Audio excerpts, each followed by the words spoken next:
Bismillahirrahmanirrahim. Dear students, today we are having a question and answer session of the last week lecture classes. Last week जो lecture classes हुए थे इसका हम question and answer session कर रहे हैं। जो क्वेश्चंस मुझे कमेंट्स में आए थे उसकी मैं आपको आंसर्स दे रहा हूँ। एक क्वेश्चन नंबर 1 ये था कि फ्रक्टोज क्यों बनते हैं, ज़रूरत क्या है। जो ग्लाइकोलाइसिस प्रोसेस है इसमें ग्लूकोज से फ्रक्टोज में कन्वर्जन हो जाती है, तो ये ग्लूकोज जो है ये डायरेक्टली वो प्रोसेस में क्यों नहीं जाता, क्यों इसकी कन्वर्जन होती है। तो हर रिएक्शन या हर मैकेनिज्म की बेसिक रिक्वायरमेंट्स होते हैं। ग्लूकोज अगर फ्रक्टोज में कन्वर्ट होगा तो ये ग्लाइकोलाइसिस के स्टेप्स होंगे और ये एक नॉर्मल प्रोसीजर होगा। अगर इसकी कन्वर्जन नहीं होगी तो ये कोई और स्टेप हो सकता है, लेकिन that must not be glycolysis process. ये इस तरह है कि अगर हम कोई मतलब मेकिंग ब्रेड एक प्रोसीजर है कि you have to take some flour and then add water and then salt and then all the procedures. तो अगर आप उन्हीं स्टेप से जाएंगे तो you can get a bread. अगर आप इसमें कोई स्टेप मिस करेंगे तो फिर रिजल्ट कुछ और होगा। तो ये मैकेनिज्म है, इसने कन्वर्ट होना है फ्रक्टोज में, इसके बाद ये प्रोसेस आगे जा सकता है। डाई एटीपी या 2 एटीपी इसके साथ फिर ऐड हो सकते हैं और फिर फ्रक्टोज की ब्रेकडाउन से ही पीजीएल बन सकता है। ग्लूकोज की ब्रेकडाउन से ये मॉलिक्यूल नहीं बनेगा, जो प्रिपरेटरी फेज की रिक्वायरमेंट है कि इसमें पीजीएल मॉलिक्यूल की सिंथेसिस हो जाए। इस तरह दूसरा क्वेश्चन जो आपने किया था कमेंट में, हाफ O2 1/2 O2 हम लिखते हैं, ये क्यों लिखते हैं, वाई नॉट O2। तो जो मैकेनिज्म्स है हम वाटर की सिंथेसिस के लिए जब हम लिखते हैं या वाटर की ब्रेकडाउन में हम जब लिखते तो हम कहते हैं कि जो O2 रिलीज हुआ है उसके साथ हम 1/2 लिखते हैं। 1/2 O2 का मतलब है एक ऑक्सीजन, मतलब हाफ को आप अगर 2 के साथ मल्टीप्लाई करेंगे तो इसका मतलब है 1। वाटर के अंदर एक ऑक्सीजन होता है तो हम लिखते हैं हाफ O2। फिर क्यों O नहीं लिखते, तो ये केमिस्ट्री की रूल्स है कि ऑक्सीजन जो है इसको हम सिंगली O मेंशन नहीं कर सकते, you have to write it as O2 अगर आप इसको इंडिपेंडेंट मॉलिक्यूल शो कर रहे हैं। तो इंडिपेंडेंटली O एग्जिस्ट नहीं कर रहा, O2 के फॉर्म में है, इसलिए हम हाफ O2 लिखेंगे, that is equivalent to O। फिर इसके बाद जो क्वेश्चन है वो ये है कि virus when enters into the bacterial cell what happen to bacterial DNA। Bacterial DNA के साथ क्या हो जाता है जब वायरस बैक्टीरियल सेल के अंदर चला जाए। तो इसमें यह है कि जब हम वायरस जब अटैक करता है बैक्टीरिया के ऊपर, अब हमारे सेल में डीएनए है या बैक्टीरियल सेल में है या वायरस के सेल में है, डीएनए का काम ये है कि ये ट्रांसक्राइब हो जाए और इसकी ट्रांसक्रिप्शन हो जाए, ट्रांसक्रिप्शन और फिर इसकी ट्रांसलेशन हो जाए। मतलब डीएनए से मैसेंजर आरएनए बने, मैसेंजर आरएनए राइबोसोम से पास हो जाए और वो रिक्वायर्ड प्रोटीन्स बना ले या किसी ऑर्गेनिज्म का हेरिडिटी कंट्रोल करे। तो जब कोई भी लेट से बैक्टीरिया का डीएनए है, बैक्टीरिया का बैक्टीरियल के सेल में उसके डीएनए का रोल ये है कि एक तो इसका जेनेटिक में रोल है, that is a different role. यहाँ पर ये कि ये डीएनए रेप्लिकेट करेगा, ट्रांसक्राइब करेगा, इससे मैसेंजर आरएनए बनेगा और फिर इस मैसेंजर आरएनए ने राइबोसोम से पास होके बैक्टीरियल प्रोटीन्स बनाने हैं। तो बैक्टीरियल सेल्स की जो रिक्वायरमेंट है that is done by the bacterial DNA. जब वायरस एंटर हो जाए बैक्टीरियल सेल में, उसकी डीएनए बैक्टीरियल मशीनरी को अपने कंट्रोल में लेता है।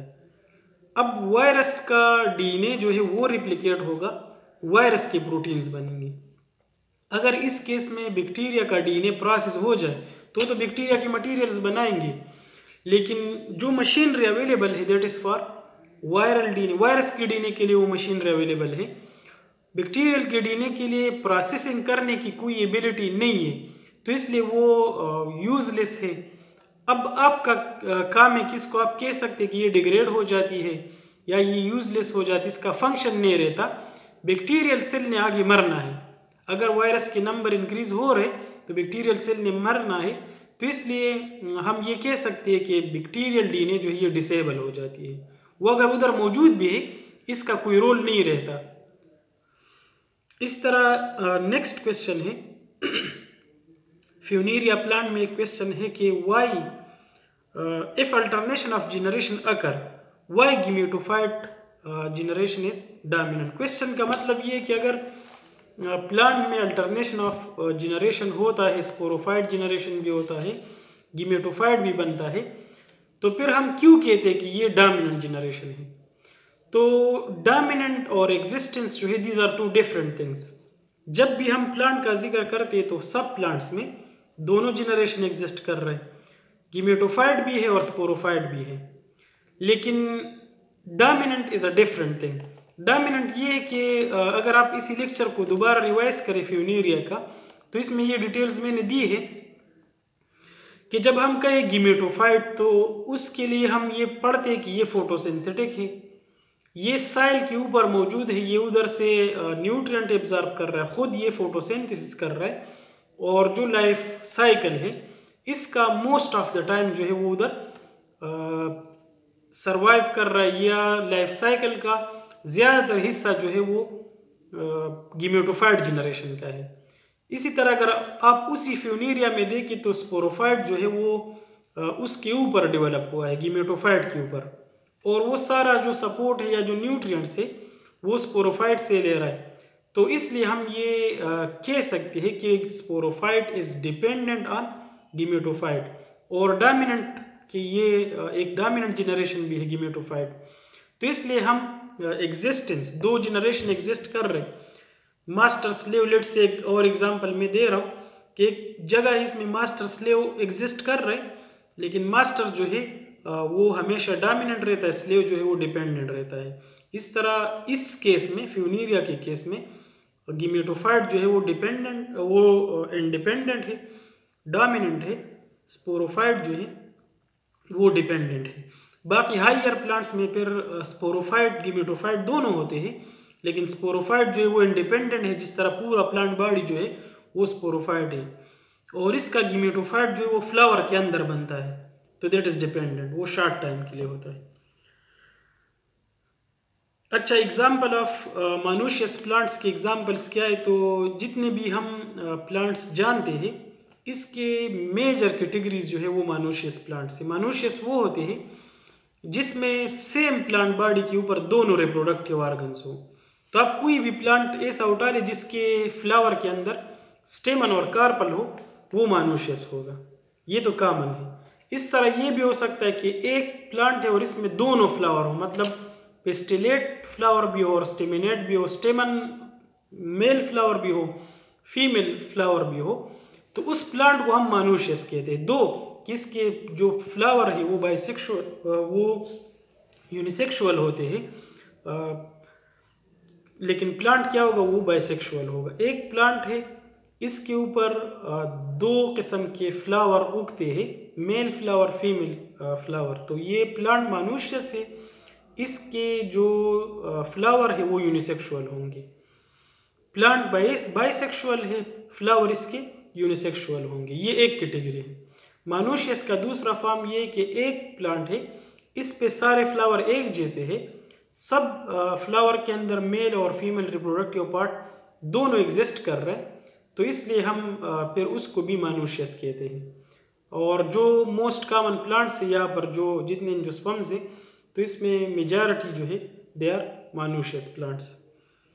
अच्छा, लास्ट क्वेश्चन है कि how bacteria decide to pass through lytic cycle और लाइसोजेनिक साइकिल। तो ये डिसीजन बैक्टीरिया का नहीं होता कि वायरस जो है वो लाइटिक साइकिल परफॉर्म करेगा या लाइसोजेनिक, बल्कि ये हम कह सकते हैं कि this it depends on bacterial immunity, कि अगर इसका बैक्टीरिया का रिस्पांस जो है वो वायरस के लिए कैसा है, स्ट्रांगर है या वीकर है, तो ये भी एक रीज़न हो सकता है। लेकिन ज़्यादातर जो मेन रीज़न है वो बैक्टीरिया और वायरस के पॉपुलेशन को मेंटेन रखना है। अगर लाइटिक साइकिल्स होते हैं तो वायरस तो बन रहे, लेकिन बैक्टीरिया जो है वो ख़त्म हो रहा है। अगर बैक्टीरिया ख़त्म हो जाए तो virus is an obligate parasite, virus उसी बैक्टीरिया के बगैर सरवाइव नहीं कर सकता, तो लाइटिक साइकिल को डिसकंटिन्यू करना पड़ता है। फिर लाइसोजेनिक साइकिल में ये है कि इसमें तो प्रोफेजेस बनते हैं, वायरसेस तो बनते हैं इसका अर्ली स्टेज, लेकिन कंप्लीट वेल डेवलप वायरस नहीं बनता। तो इसके लिए फिर ये है कि फिर वो जो है वो वायरस की पॉपुलेशन स्टॉप हो जाती है, ख़त्म हो जाती है। तो बैलेंस रखने के लिए दोनों साइकिल्स जो है वो अल्टरनेटली हो जाते हैं। दूसरा ये कि बैक्टीरियल सिस्टम है, bacteria can have some specialised proteins which can stop viral DNA from replication, replication से इसको प्रिवेंट करता है। और फिर मजबूरी के तहत वायरल प्रोटीन जो है, वायरल DNA जो है ये बैक्टीरियल DNA का हिस्सा हो जाता है and it can live as prophage. ये क्वेश्चंस थे लास्ट वीक।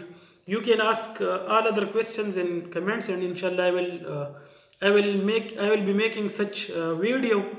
अगर आपको इसके साथ साथ मैं कमेंट्स में भी आंसर देता हूँ, लेकिन ये मैंने आपके साथ एक बताया था कि इसमें जो कमेंट में क्वेश्चन आ रहे उसके हम यहाँ पर भी आंसर देंगे, एक क्वेश्चन एंड आंसर वीडियो होगी, तो दोनों में आपको you are getting the answers. दूसरा ये कि एक जो स्मार्ट सिलेबस इस पर मैं एक और वीडियो आपको इसके आपके लिए अपलोड करूँगा इंशाल्लाह विद इन अ डे और टू। उसके ऊपर हम बात करेंगे कि आपने कैसे किस सिलेबस को फॉलो करना है। स्मार्ट सिलेबस जो है ये ज़्यादा इम्पॉर्टेंट है या पूरा कोर्स हमने पढ़ना है, तो इंशाल्लाह we will have next video over smart syllabus. Thank you.